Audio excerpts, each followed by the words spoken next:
The Sicilian gods just brought their son to Scotland. Thank you. We're gonna make something which I really love, which is called Sfincione.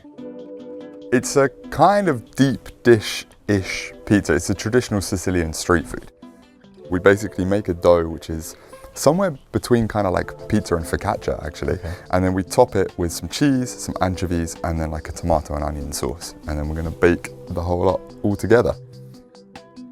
The first thing we're gonna do is make the dough.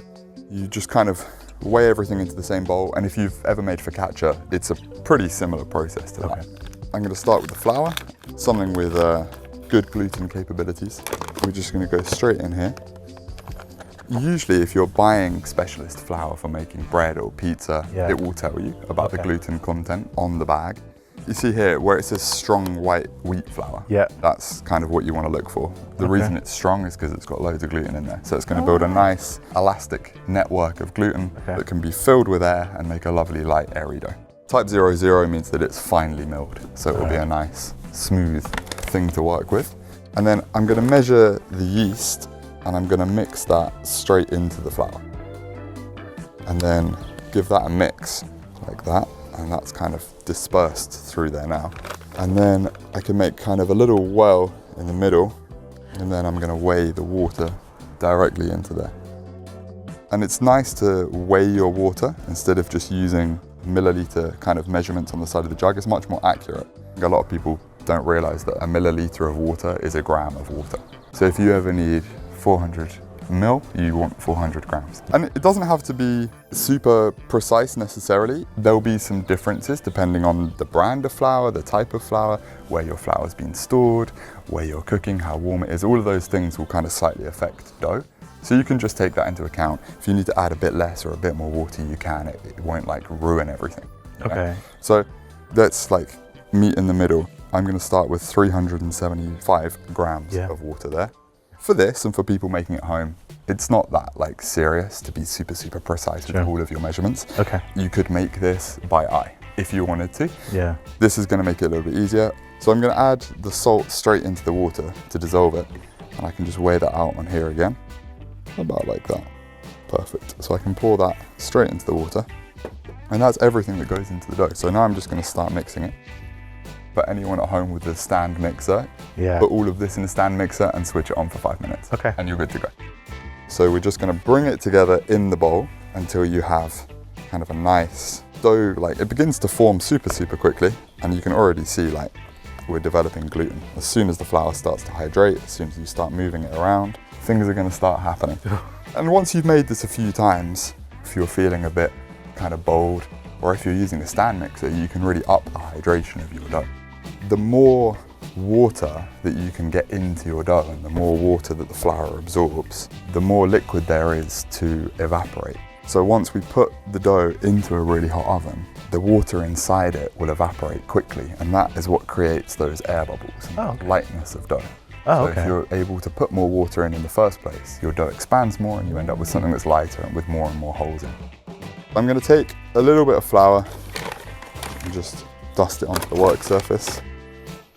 And then take all of this dough and drop it on there. And then I'll take a little pinch more flour and just rub it on my hands. And then we're just gonna keep kneading it and working it until it kind of comes together, becomes a little bit smooth. All right, so dough is done. Yep. Wash your hands and you're gonna end up with this kind of nice, glutinous, homogeneous thing. I'm gonna put that into a bowl to prove. Okay. We're just gonna put a little oil in here, rub that around the bowl. As this dough proves and expands, it's not gonna stick to the bowl. And then get a little bit of the oil on my hands, also get a little bit of the water from this jug. If you grab a bench scraper as well, do the same thing with that. You can see that now what I can do is I can handle that dough without it sticking to my hand.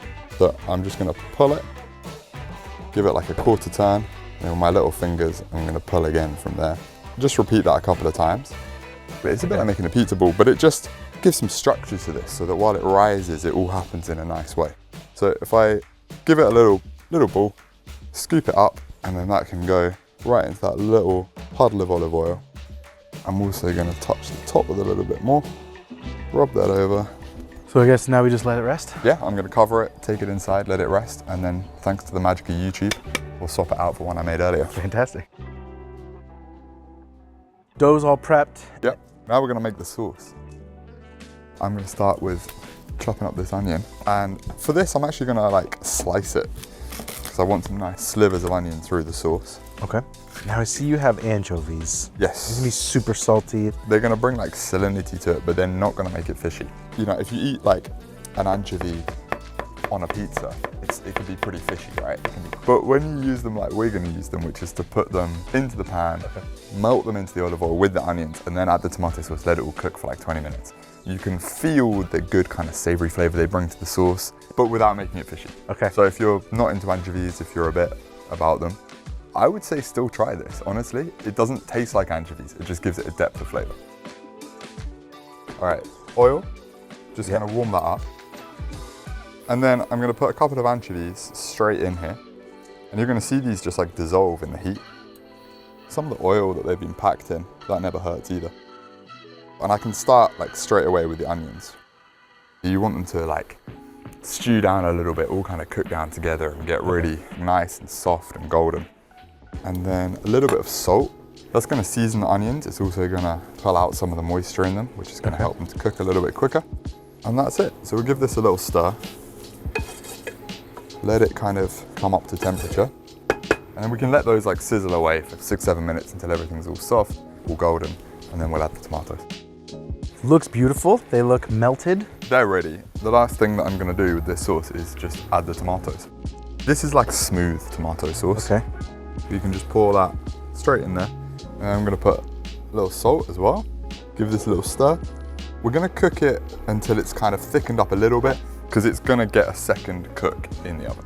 We'll leave this to tick away for 15-20 minutes and then we can come back and have a look at it. And by that point, we should be ready to top our pizza. Love it. That's nice, that's kind of thickened up, simmered away. You can just leave that alone there. And then this is the dough that we made earlier. It's risen up. Because we're using these little tins, I'm just gonna take half of this and I'm gonna give it a quick shape and then we can put it into here. So we'll get a little bit of oil into here, get the sides. This is gonna give like the base and the side of the dough a good little kind of crisping up in the oven. And then grab something to take it out of the bowl basically. And I can just kind of cut it in half. I'm just gonna give this like a quick little reshape with my hand like that. So we've got something nice. And then you can just lay that into its little oily bed. And then that will kind of relax down and it will turn into this nice kind of pillowy, soft, wobbly dough. And this is ready to go. So I'm gonna grab that cheese from you there. And then I've got my little bowl of anchovies. So I'm gonna make some little kind of chunks of cheese. And you can see how like nice and pillowy that dough is. This is gonna be amazing. You don't want to push all the way through the bottom of the dough right into the pan. But apart from that, you're pretty safe. In Sicily, you'd use a cheese called Caciocavallo. But if you don't have Caciocavallo, you can use scamorza, you can use mozzarella. Just like a nice kind of soft, melty cheese. And then we're gonna do the same thing with a few pieces of anchovy. Break them up a little bit with your fingers and just dimple them and push those in so you get these nice little pockets of cheese, little pockets of anchovy. It's just delicious. And we've got a 2-part bake. So we're gonna bake it like this with these, pull it out, put some sauce on, and then it's gonna go back into the oven. Aha, okay. So the oven's nice and hot. I'll tell you what else is hot. This weather, just the sun came out. It's like we're in Sicily. The Sicilian gods just brought their sun to Scotland. Thank you. All right, so this is perfect. The stone, the base of the oven is about 300 degrees. I'm aiming to have the stone at like between 300 and 350. I'm gonna turn it right up for a couple of seconds just to get that internal heat really, really, really hot. Can you go too hot at this stage? Yeah, you could. I think if your stone was super hot the whole time, you'd probably end up burning the base. Okay. So you want it to be hot, you want it to get all like nice and crispy and caramelized, but you don't want it to just like burn. So this is gonna be real nice and hot inside now. Flame's going. I'm gonna slide it in, close the door, and then I can just turn the heat off. Alrighty. And then I'll do a little timer for 2 minutes.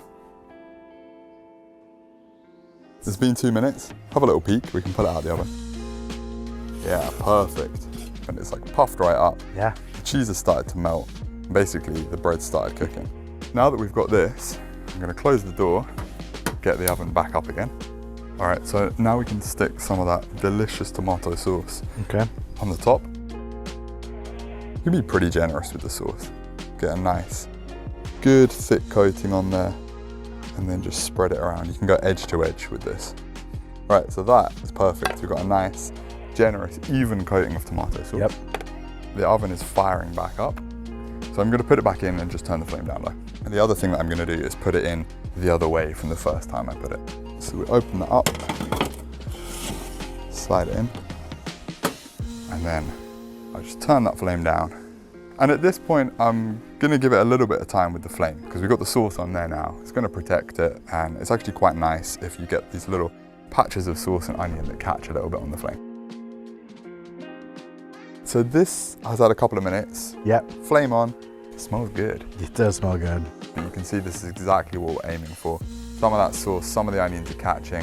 You're getting a real nice crust around the edge. Yeah. And I just want to get that on this side as well. So spin it 180 degrees, pop it back in.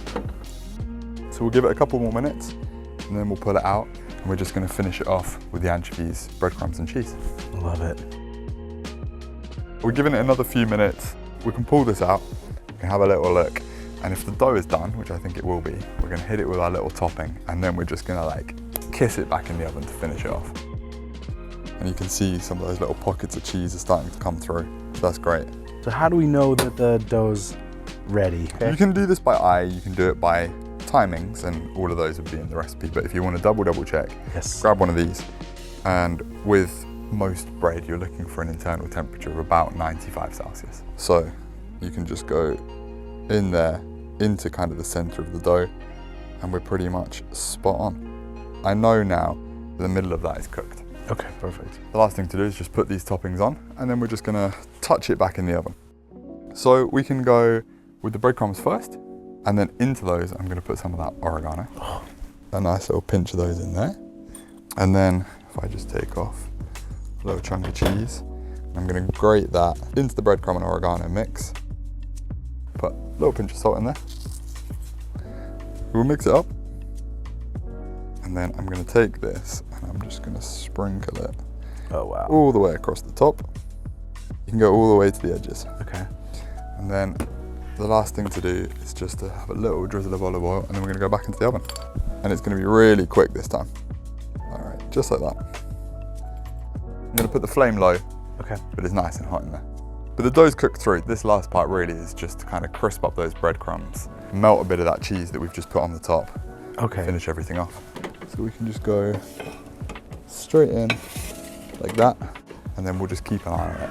This is quite quick, we'll just be in and out, just keep an eye on the breadcrumbs. This has been in there for a bit. I know when it comes out, I can smell it already that I'm gonna want to devour this thing immediately. I'm gonna make you wait, because with bread, just like with meat, it needs a rest. Yeah. Give this a little spin. See those breadcrumbs going nice and golden? Yeah. The best things in life are worth the wait. They're worth a wait. When you've got like a dense bread like this, especially like a high hydration one, you do just need to give it a few minutes to rest before you cut into it. You're gonna end up with this light, fluffy, crunchy, delicious thing. Okay. So that's gonna be 20 seconds off being ready. I just want those breadcrumbs to toast. It doesn't need to cook anymore. We've reached our internal temperature. It's just that extra little. It's just that little kiss. Yep. finishing touch. So let me have a little peek. Oh yeah, that's beautiful. So I'm gonna drizzle it with oil and then I'm gonna take it out of the tray, because if I leave it in here, it can get a little bit soft and soggy. So I go in with a little bit of olive oil and then we can go ahead and take it out of the tray. It's all glossy. A little bit around the edge, a little bit across the top. Let's get this out of the pan. Yes, please. Grab this little guy. We're gonna go around the edges and just like, oh man. It's so crunchy and You know, it crispy. just sounds good. Yes. It sounds delicious. Let me go down both sides. Oh baby. So you can see that we got these like nice, crispy caramelized sides. Really beautiful golden brown. You can just pop this down onto the board. Couple of minutes, that's all we need, and then you can cut into it and go. Yep. But this is perfect. This is exactly what we're looking for. We've got melted cheese, we've got crunchy breadcrumbs, we've got little bits of charred tomato and onions. We've got this like really nice kind of caramelized sides. It's perfect. It's got a lovely kind of golden base. All right, you ready? You hungry? I'm so hungry, man. So I'm just gonna kind of cut it up into some like nice big cubes. Everyone can try it. Okay. It's, oh yeah, that sounds exactly what you want to hear. Nice crunchy base. Look at this. Yeah. That is. So that's exactly what you're after. This nice, soft, fluffy dough. This real kind of brown caramelized crust, and then these like ooey gooey pockets of melted cheese. Yes, please. Then we'll go down again. I feel like people would be fighting for corner pieces. I think they should be fighting for every piece. Yeah, okay, fair enough. Yes. This is ideal. We just slide those on there. Beauty. And then we're gonna do the same on this side. Beauty. That, I think, is pretty perfect. But that's it. That's like my take on Sfincione. It's not exactly like the ones that you get in Sicily, but we've taken the same ideas and the same flavors and kind of made a version. This has been great. Good. Now can we eat? Yeah. Come on, Okay, great. Big corner piece, big side piece. Yeah. Oh my God. Oh, when you lose a piece at the top, it's so sad. It's like the ice cream falling off your cone. Oh my God, yeah, I know. We did an amazing low and slow masterclass today. I'm really appreciative of your time and all the stuff that you've taught me. It's been incredible. Thanks so much for coming, and You're very welcome. hope to see you again soon. Thank you for having me. Let's eat some pizza.